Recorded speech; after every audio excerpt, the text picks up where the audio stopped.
Hallo meine Freunde, habt ihr jemals morgens in den Spiegel geschaut? Vielleicht tragt ihr ein wenig Lippenstift auf. Vielleicht deckt ihr ein paar Flecken auf eurer Haut ab. Oder vielleicht schaut ihr euch einfach an und fragt, wer bin ich heute? Oft erscheint uns Make-up als etwas Modernes. Wir stellen uns die glänzenden Läden, die Werbung und die berühmten Persönlichkeiten im Internet vor. Aber Freunde, habt ihr euch jemals gefragt, wie hat alles angefangen und woher kam es? Die Geschichte des Make-ups ist keine Geschichte von Stolz oder die eigenen Makel verbergen. Stolz ist, wenn man zu sehr auf das Aussehen achtet. Nein, diese Geschichte handelt vom Menschsein. Es ist die Geschichte unseres Bedürfnisses, ohne Worte zu kommunizieren, unsere Persönlichkeit auszudrücken. Seit Anbeginn der Zeit haben Menschen Farben und Farbstoffe verwendet, um der Welt zu zeigen, wer sie sind. Sie taten dies, um ihre Macht zu zeigen, mit ihren Göttern zu kommunizieren und sich sicher zu fühlen. Heute verwenden wir Make-up, um schöner auszusehen. Aber für unsere Vorfahren war Make-up weit mehr als das. Es war wie ein Schild. Es war wie ein Gebet. Es war eine Art, Teil einer Gruppe zu sein. Deshalb lasst uns heute Abend die staubigen Seiten der Vergangenheit durchblättern. Lasst uns zu sehr, sehr alten Zeiten reisen. Wir werden tausende Jahre zurückgehen. Wir werden sehen, wie ein wenig Farbe unsere Art, uns selbst zu sehen, verändert hat. Lasst uns unsere Reise beginnen. Stellt euch vor, ein Land bedeckt mit goldgelbem Sand und eine helle, sengende Sonne. Dies ist das alte Ägypten vor genau 5000 Jahren. In Ägypten war Make-up nicht nur für Frauen. Jeder benutzte es. Reiche, Arme, Männer, Frauen. Warum? Weil Schönheit in Ägypten so göttlich war. Wenn ihr sauber und schön aussahet, galtet ihr als näher bei den Göttern. Der berühmteste Bestandteil des ägyptischen Make-ups war Kohl. Wisst ihr, was das ist? Kohl. Kohl war ein dunkles, schwarzes Pulver. Mit einem kleinen Stäbchen trugen sie es um die Augen auf. Habt ihr die Bilder der berühmten Königin Kleopatra gesehen? Ihre Augen waren immer von tiefen, schwarzen Linien umgeben. Aber Kohl diente nicht nur dazu, schön auszusehen. Die ägyptische Sonne war sehr, sehr stark. Dieses schwarze Pulver half, die Augen vor grellem Licht zu schützen. Es war praktisch die erste Sonnenbrille. Außerdem hielt es kleine Insekten und Augeninfektionen fern. Es war also sowohl Medizin als auch Mode zugleich. Nach den Ägyptern waren auch die Menschen in Mesopotamien, dem heutigen Irak, sehr kreativ. Sie waren die Ersten, die Lippenstift benutzten. Aber es war nicht wie die Tuben, die wir heute kennen. Sie zermahlten schöne, halbedelste Steine zu feinem Pulver. Dieses Pulver trugen sie auf ihre Lippen auf, damit sie glänzend und funkelnd aussahen. Dies war ein wichtiges Zeichen von Reichtum. Diese alten Menschen nutzten Make-up als eine Brücke zwischen der Menschenwelt und der Welt der Geister. Wenn sie ihr Gesicht bemalten, fühlten sie sich geschützt. Sie fühlten sich stark. Sie verschönerten also nicht nur ihr Gesicht, sie zeigten ihre Seele der Sonne. Nun überqueren wir das Meer und gehen nach Altgriechenland. Die Griechen waren ganz anders als die Ägypter. Sie liebten natürliche Schönheit. Sie glaubten, dass ein gesunder Körper das Schönste von allem sei. In Griechenland konnte es als unaufrichtig gelten, wenn man zu viel Make-up trug. Sie bevorzugten einen natürlichen Look. Frauen verwendeten etwas Honig, um ihre Haut weich zu halten, und zerdrückte Brombeeren, um ihren Wangen eine leichte rote Farbe zu verleihen. Sehr einfach, sehr leicht und sehr schön. Aber dann schauen wir nach Rom. Bei den Römern lief alles ein wenig anders. Rom war die Stadt großer Gebäude und großer Träume. Und für die Römer war Make-up ein Weg, zu zeigen, wie viel Geld man hatte. Reiche römische Frauen wollten eine hautweiße Haut. Warum? Weil, wenn die Haut weiß war, man nicht unter der Sonne draußen arbeiten musste. Es zeigte, dass man eine nicht arbeitende Frau war, jemand, der zu Hause blieb und sich ausruhte. Um diese weiße Haut zu erreichen, verwendeten sie Blei, Lead. Dieser Teil ist sehr wichtig, meine Freunde. Blei ist ein schweres Metall und sehr giftig. Aber damals wussten sie das nicht. Jeden Tag trugen sie weißen Bleistaub auf ihr Gesicht auf. Es ließ sie für eine Weile schön erscheinen, machte sie aber nach und nach krank.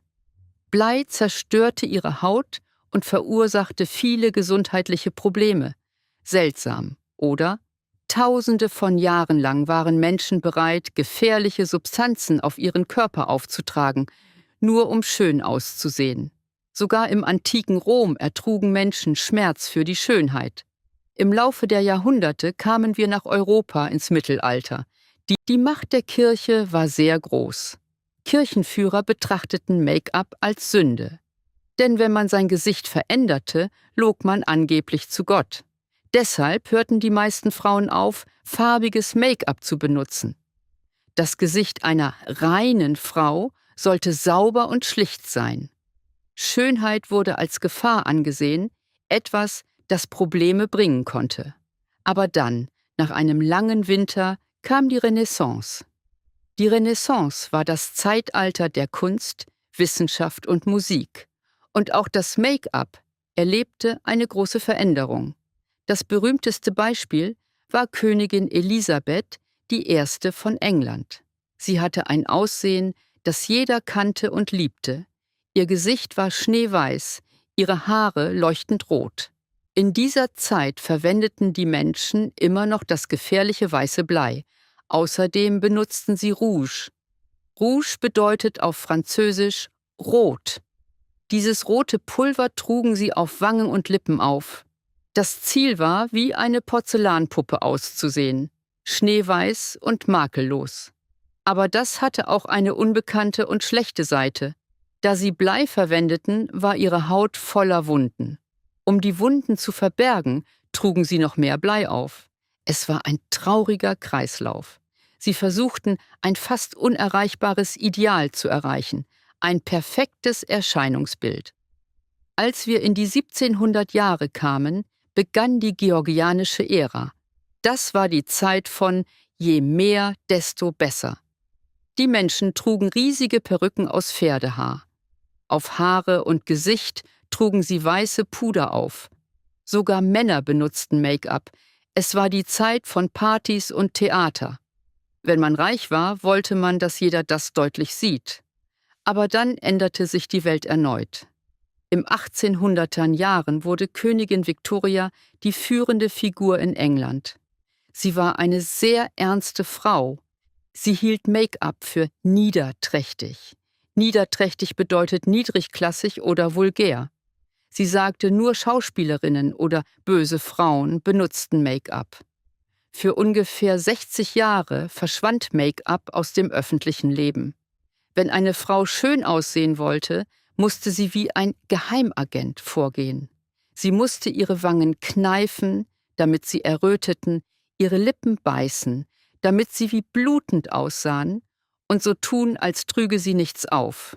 Diese Epoche war das Zeitalter der natürlichen Tugend. Unsere Kleidung und unser Gesicht zeigten, wie sehr wir mit den Dingen verbunden waren, die die Gesellschaft als gut oder schlecht ansah. Und nun, meine Freunde, sind wir an einem großen Wendepunkt. Jahr 1900. Alles sollte sich ändern. 2 große Dinge geschahen. Erstens, Fabriken begannen, Make-up in Tiegeln und Tuben herzustellen. Das machte die Produkte billiger und leichter zugänglich. Zweitens und am wichtigsten, das Kino wurde geboren. Aber das hatte auch eine unbekannte und schlechte Seite. Da sie Blei verwendeten, war ihre Haut voller Wunden. Um die Wunden zu verbergen, trugen sie noch mehr Blei auf. Es war ein trauriger Kreislauf. Sie versuchten, ein fast unerreichbares Ideal zu erreichen, ein perfektes Erscheinungsbild. Als wir in die 1700 Jahre kamen, begann die georgianische Ära. Das war die Zeit von je mehr, desto besser. Die Menschen trugen riesige Perücken aus Pferdehaar. Auf Haare und Gesicht trugen sie weiße Puder auf. Sogar Männer benutzten Make-up. Es war die Zeit von Partys und Theater. Wenn man reich war, wollte man, dass jeder das deutlich sieht. Aber dann änderte sich die Welt erneut. Im 1800er Jahren wurde Königin Victoria die führende Figur in England. Sie war eine sehr ernste Frau. Sie hielt Make-up für niederträchtig. Niederträchtig bedeutet niedrigklassig oder vulgär. Sie sagte, nur Schauspielerinnen oder böse Frauen benutzten Make-up. Für ungefähr 60 Jahre verschwand Make-up aus dem öffentlichen Leben. Wenn eine Frau schön aussehen wollte, musste sie wie ein Geheimagent vorgehen. Sie musste ihre Wangen kneifen, damit sie erröteten, ihre Lippen beißen, damit sie wie blutend aussahen, und so tun, als trüge sie nichts auf. Diese Epoche war das Zeitalter der natürlichen Tugend. Unsere Kleidung und unser Gesicht zeigten, wie sehr wir mit den Dingen verbunden waren, die die Gesellschaft als gut oder schlecht ansah. Und nun, meine Freunde, sind wir an einem großen Wendepunkt, Jahr 1900. Alles sollte sich ändern. 2 große Dinge geschahen. Erstens, Fabriken begannen, Make-up in Tiegeln und Tuben herzustellen. Das machte die Produkte billiger und leichter zugänglich. Zweitens, und am wichtigsten, das Kino wurde geboren. Stellt euch vor, ihr sitzt in einem dunklen Kinosaal. Zum ersten Mal seht ihr das Gesicht einer Frau auf einer riesigen Leinwand. Ihre Augen sind dunkel, ihre Lippen herzförmig, ihre Haut makellos. Das waren die Filmstars. Frauen auf der ganzen Welt sahen sie an und sagten, warum sehe ich nicht auch so aus? Ein Mann, Max Factor, ein Name, den ihr noch heute kennt, begann speziell für Filmstars Make-up herzustellen. Er erfand die erste Foundation, ein Produkt, das die Haut unter hellem Licht glatt erscheinen ließ. In den 1920er Jahren wurden die Flapper Girls berühmt. Diese jungen Frauen wollten frei sein. Sie schnitten ihre Haare kurz, trugen dunklen Eyeliner und leuchtend roten Lippenstift. Für sie war Make-up ein Schrei nach Freiheit. Ich bin modern, ich bin unabhängig, ich bin eine Frau, sagten sie. Make-up war nun kein Geheimnis mehr, es wurde ein globales Geschäft. Marken wie Maybelline und Revlon verkauften ihre Produkte nicht nur an Reiche, sondern an jede Frau. Dies nennen wir den Beginn der modernen Ära. Nach dem Zweiten Weltkrieg in den 1950er Jahren wollte die Welt wieder schön sein. Dies war das Glamour-Zeitalter. Denkt an Marilyn Monroe. Perfekte rote Lippen, Cat-Eye-Eyeliner. Dieses Aussehen war sehr feminin, in gewisser Weise die perfekte Hausfrau oder ein schöner Star. Make-up war der Schlüssel, geordnet und makellos auszusehen. Dann kamen die 1960er Jahre. Die Jugendrevolution. Jugendliche wollten nicht wie ihre Mütter aussehen. Sie wollten aussehen, als kämen sie von außerhalb. Sie benutzten leuchtende Farben, blau, grün, silber. Sie trugen riesige falsche Wimpern. Schaut euch die Fotos von Twiggy an. Ihre Augen waren groß, schön wie Blumen. In den 1970er Jahren nutzte die Punkbewegung Make-up, um furchterregend oder wütend auszusehen. Mit Schwarz und Neonfarben sagten sie, mir egal, was die Leute denken. Seht ihr, Freunde, Make-up war nun zu einer Sprache des Aufstands geworden. Nicht nur, um schön zu sein, sondern um zu zeigen, welchem Stamm ihr angehört. Seid ihr eine glamouröse Dame, eine junge Frau aus der Raumfahrt-Ära oder ein Punkrebell? Euer Gesicht erzählt die Geschichte, zu welchem dieser Geschichten ihr gehört. Wir kommen in die 1990er und 2000er Jahre. Die Welt wurde global. Wir begannen voneinander zu lernen. Wir sahen Schönheitsgeheimnisse aus Korea, Brasilien, Indien. Heute leben wir im Internetzeitalter. Wir haben soziale Medien. Es gibt Videos, in denen tausende Menschen zeigen, wie sie Dinge tun und gestalten. Aber jetzt passiert etwas sehr Schönes. Früher gab es viele Regeln für Make-up. Du musst weiß sein. Du musst eine Frau sein. Du musst natürlich aussehen. Jetzt werden diese Regeln gebrochen. Menschen aller Hauttöne sind glücklich mit ihrer einzigartigen Schönheit. Wir sehen auch, dass Männer Make-up nutzen, um ihre künstlerische Seite auszudrücken. Make-up ist jetzt mutig und wild, wie ein Bild, das auf eine Leinwand gemalt wird. Außerdem achten wir viel mehr darauf, was in den Fläschchen ist. Erinnert ihr euch an das giftige Blei in Rom? Heute suchen wir vegane und cruelty-free Produkte. Wir wollen schön aussehen, aber weder der Welt noch den Tieren schaden. Make-up ist jetzt zu einer Kunstform geworden. Es ist nicht mehr nur ein Mittel, um Makel zu verbergen. Make-up ist ein Weg, das Gesicht zu feiern, das dir gegeben wurde. Also, meine Freunde, wir haben eine lange Reise gemacht. Vom schwarzen Kohl der ägyptischen Wüste bis zu den hellen Lichtern des modernen Hollywoods.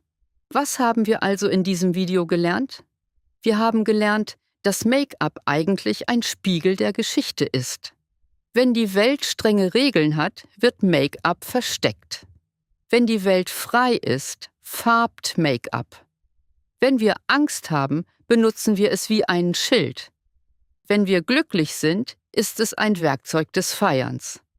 Aber der wichtigste Teil ist, egal ob du viel Make-up trägst, wenig oder gar keins, die Geschichte ist deine. Dein Gesicht ist eine Karte deines Lebens. Jede Linie, jedes Lächeln, alles, was du hinzufügst, ist ein Teil deiner Reise. Make-up ist nur ein Werkzeug, so wie ein Pinsel für einen Maler. Es ist nicht das, was dich schön macht. Meine Freunde, ihr seid bereits sehr schön. Make-up hilft nur, das Licht in euch der Welt zu zeigen. Beim nächsten Mal, wenn ihr einen Lippenstift oder einen Puderbehälter seht, denkt an die tausende Jahre zuvor. Erinnert euch an die Königinnen von Ägypten, die Frauen Roms und die Hollywood-Stars. Ihr seid auch ein Teil dieser langen, menschenvollen Geschichte. Ich hoffe, ihr fühlt euch der Weltgeschichte ein wenig näher. Passt gut auf euch auf, schlaft gut und denkt daran, das Schönste, was ihr tragen könnt, ist eure einzigartige Geschichte. Für den Moment. Auf Wiedersehen. Wenn euch mein Video gefallen hat und ihr mich unterstützen möchtet, vergesst nicht, das Video zu liken und einen Kommentar zu hinterlassen.